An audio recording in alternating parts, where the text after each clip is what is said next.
And I wanted to also clarify that the individuals that I work with, Steve, are functional people that want to move towards a higher function. Sure. And so to meet their goals or to seek more balance and wisdom and joy in their lives. Right. And so I ask a lot of questions that they may not be able to ask themselves or know to ask. And so I always call people to action. There's the coaching conversation, it's always moving forward, never looking back. It's always taking steps forward. Okay. All right. Well, where do they find someone that's good?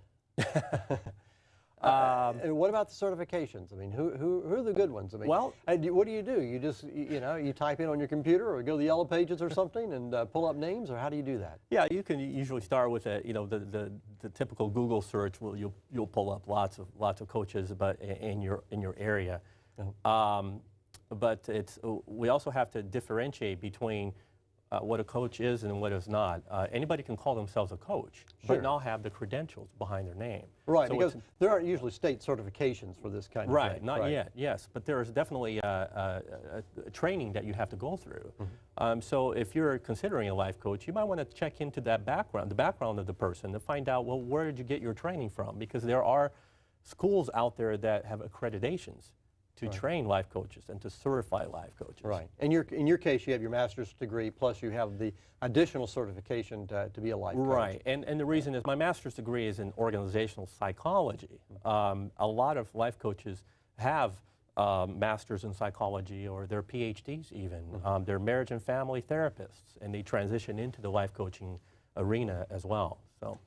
Yeah, it seems to me that that life coaching is such an important endeavor because, I mean, there's a lot of emphasis now on lifestyle. We do a lot of programs here about lifestyle, and we look at all different kinds of aspects of lifestyle and look at them from a Christian perspective.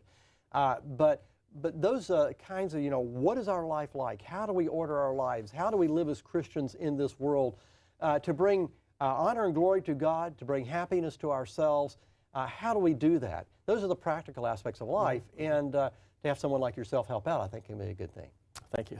All right, let's talk now about some steps. If most of us in fact, we have all these self-help books out here. I mean, the world is inundated with self-help books. Most of them, in my view, aren't that good and aren't worth reading. But but most people would like to have, I want 5 easy steps, and those 5 easy steps is going to change my life entirely. Let's talk about maybe a process when we get back. Stay tuned. We'll be right back.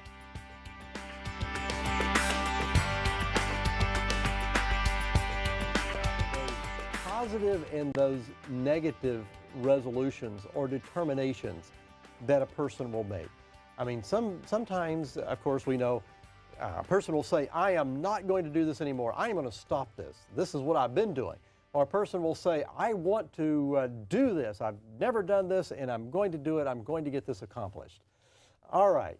Are both kinds of resolutions, to use the New Year's term, or determinations, are both kinds good, or is it usually better to have the positive and not the negative? Help us understand that. Most likely the one that is more positive is the one that's going to be more open to making changes for 2010.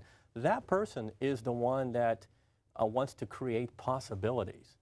And that's a great client for me, because then we can work to look at all options, all creative outlets. And the person that's on the negative side could be a client as well, but he may actually be somebody that is a little rigid in their thinking, in their mentality, where they may lack in a positive outlook.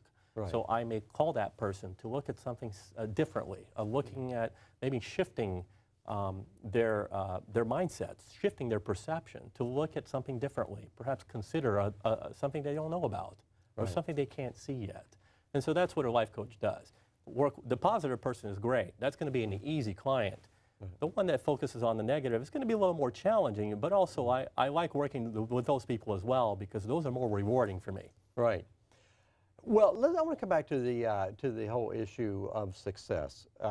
As we've emphasized at the beginning of the program, most people don't achieve real well at New Year's resolutions. But the contrast that I'd like to make is with the help that someone like yourself could give.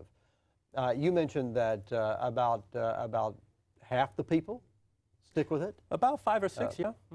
Okay. So, so you're having pretty good success. What about those maybe that don't stick with it? Are they still able to make some important changes? If they do, and if it happens outside of life coaching relationship, I may not know about it. Right. But usually, if it doesn't happen, Steve, it's because they don't prioritize. It's not high enough in their list of priorities. And that's why they can't stick to their New Year's resolution. I mentioned the plate. When the plate is too full, something needs to come off the plate to put that New Year's resolution on in place of that. And usually people don't remove something from the plate. And so when they try to pile it on, it's going to fall off. And so they can't stick to their resolution. All right, let's go to the phone.